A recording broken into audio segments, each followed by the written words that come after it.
एक ऐसे इंसान की कल्पना कीजिए जिसका दिमाग मानो ब्रह्मांड के सबसे गहरे राज देख सकता था, लेकिन दुनिया ने उसे लगभग पूरी तरह से नजरअंदाज कर दिया था। ये कहानी है श्रीनिवास रामानुजन की, एक ऐसा जीनियस जो अनंत को जानता था। चलिए उनके इस अविश्वसनीय सफर को करीब से देखते हैं। सुनने में कितना अजीब लगता है ना? मतलब इतिहास के सबसे ब्रिलियंट मैथमेटिशियंस में से एक, और उनके पास कॉलेज की एक डिग्री तक नहीं थी। ये आखिर कैसे हो सकता है? कैसे हमारा एजुकेशन सिस्टम ऐसे हीरे को पहचानने से चूक गया? और बात सिर्फ डिग्री ना होने की नहीं थी, वो तो बार बार अपने एग्जाम्स में फेल हो रहे थे।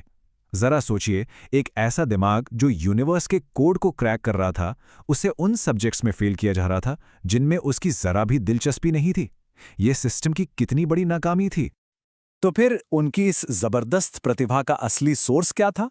रामानुजन का मानना था कि उनके गणित के आइडियाज कोई आम विचार नहीं थे, बल्कि उनकी कुल देवी नामागिरी उन्हें सपनों में आके इक्वेशंस दिखाती थी। ये एक ऐसा दावा है जो लॉजिक और विश्वास के बीच की लाइन को बिल्कुल धुंधला कर देता है।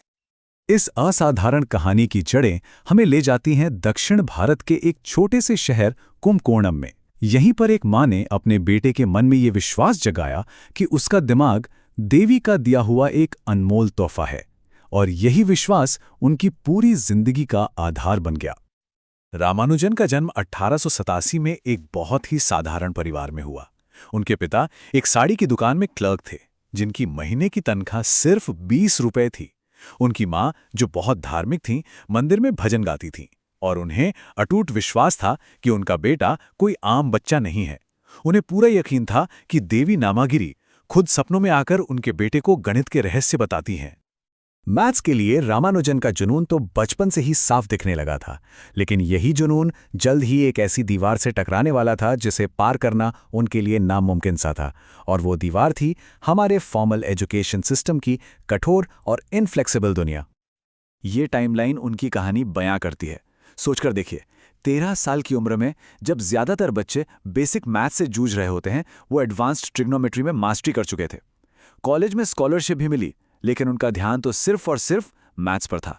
बाकी सब्जेक्ट्स को उन्होंने पूरी तरह नजरअंदाज कर दिया, और नतीजा, स्कॉलरशिप हाथ से चली गई। इंग्लिश उनके लिए एक बड़ी रुकावट थी, और एक कट्टर शाकाहारी होने की वजह से वो फिजियोलॉजी क्लास में मेंढक का डाइसेक्शन नहीं कर सके। छोटी छोटी रुकावटें उनके रास्ते में बड़ी बड़ी दीवारें बन गई। जरा ये तुलना देखिए, ये उनकी मुश्किल को एकदम साफ कर देती है। एक तरफ उनका दिमाग था जो इनफाइनाइट सीरीज और नंबर थ्योरी की गहराइयों में डूबा हुआ था, और दूसरी तरफ कॉलेज था जो चाहता था कि वो इंग्लिश और फिजियोलॉजी जैसे सब्जेक्ट्स में पास हों। ये दो अलग अलग दुनियाओं का टकराव था, और रामानुजन इस खाई को कभी भरी नहीं पाए। बिना डिग्री और नौकरी के रामानुजन का भविष्य अंधेरे में दिख रहा था। उन्होंने मद्रास पोर्ट ट्रस्ट में एक क्लर्क की नौकरी कर ली, लेकिन किस्मत को शायद कुछ और ही मंजूर था। यहीं पर उनके साथ काम करने वालों ने उनके कागजों में छिपे जीनियस को पहचाना और उन्हें हिम्मत दी कि वो अपने काम को दुनिया के सामने लाएं। ये एक सलाह थी जो इतिहास बदलने वाली थी। इन्हीं विनम्र शब्दों के साथ, मैं एक क्लर्क हूं, मेरी कोई यूनिवर्सिटी एजुकेशन नहीं है, रामानुजन ने कैम्ब्रिज यूनिवर्सिटी के मशहूर मैथमेटिशियन G.H. हार्डी को एक खत लिखा। इस खत के साथ गणित के फॉर्मूलों के 11 पन्ने थे जो किसी खजाने के नक्शे से कम नहीं थे। हार्डी को उस वक्त यह अंदाजा भी नहीं था कि वो इतिहास की सबसे बड़ी इंटेलेक्चुअल डिस्कवरीज में से एक को देख रहे हैं।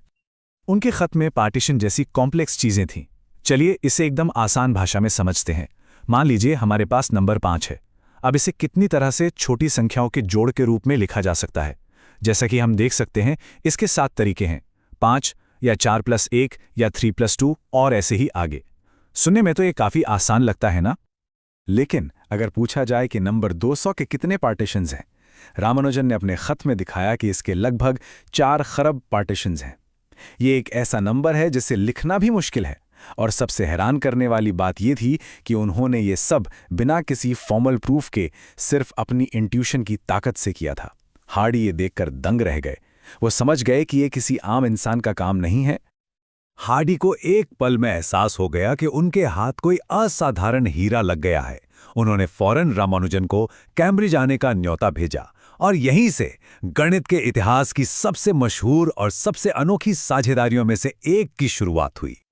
ये दो बिल्कुल अलग दुनियाओं का मिलन था। एक तरफ थे रामानुजन, जो अपनी गट फीलिंग और देवी से मिली प्रेरणा पर भरोसा करते थे, और दूसरी तरफ थे हार्डी, एक पक्के तर्कवादी जिन्हें हर चीज के लिए सख्त सबूत चाहिए थे। हार्डी के डिसिप्लिन और लॉजिक ने रामानुजन की कच्ची बेमिसाल प्रतिभा को एक आकार दिया और इन दोनों की जोड़ी ने मिलकर गणित की दुनिया को हमेशा के लिए बदल दिया। लेकिन जहां एक तरफ उनका दिमाग मैथ्स की नई ऊंचाइयों को छू रहा था, वहीं दूसरी ओर उनकी पर्सनल लाइफ मुश्किलों से भरी थी। इंग्लैंड उनके लिए एक बिल्कुल नई और सख्त दुनिया थी। वो कल्चरली एकदम अकेले पड़ गए। फर्स्ट वर्ल्ड वॉर की वजह से खाने की कमी थी और अपने सख्त शाकाहारी डाइट को फॉलो करना बहुत मुश्किल था, और इंग्लैंड का ठंडा और नम मौसम उनके शरीर को लगातार कमजोर कर रहा था। इसके बाद जो हुआ वो एक अजीब सा पैराडॉक्स है, एक ही वक्त में जीत और हार की कहानी। रामानुजन अपने प्रोफेशनल करियर के शिखर पर पहुंच रहे थे और ठीक उसी वक्त उनका शरीर उनका साथ छोड़ रहा था। हार्डी की जबरदस्त कोशिशों की वजह से 1918 में रामानुजन को रॉयल सोसाइटी का फेलो चुना गया। ये एक अविश्वसनीय सम्मान था। सोचकर देखिए, एक इंसान जिसके पास कॉलेज की डिग्री तक नहीं थी, वो अब आइजैक न्यूटन और चार्ल्स डार्विन जैसे दिग्गजों की लीग में खड़ा था। ये उनकी प्रतिभा को मिला सबसे बड़ा सम्मान था। लेकिन इस कामयाबी के पीछे एक दुखद सच्चाई छिपी थी। रामानुजन लगातार बीमार रहते थे और इनका ज्यादातर वक्त अस्पताल में बीतता था। एक दिन हार्डी उनसे मिलने आए। बात शुरू करने के लिए उन्होंने बस यूं ही कह दिया कि जिस टैक्सी से वो आए थे उसका नंबर 1729 काफी बोरिंग और मामूली सा था। रामानुजन, जो बिस्तर पर कमजोर और बीमार पड़े थे, उनकी आंखों में एक चमक आ गई। उन्होंने तुरंत कहा, नहीं हार्डी, ये एक बहुत ही दिलचस्प नंबर है। उन्होंने बताया कि ये वो सबसे छोटा नंबर है जिसे दो अलग अलग तरीकों से दो क्यूब्स के जोड़ के रूप में लिखा जा सकता है। जैसा कि हम देख सकते हैं, 12 का क्यूब प्लस 1 का क्यूब और 10 का क्यूब प्लस 9 का क्यूब, दोनों का जोड़ 1729 होता है। बीमारी की हालत में भी उनका दिमाग किसी सुपर कंप्यूटर की तरह काम कर रहा था।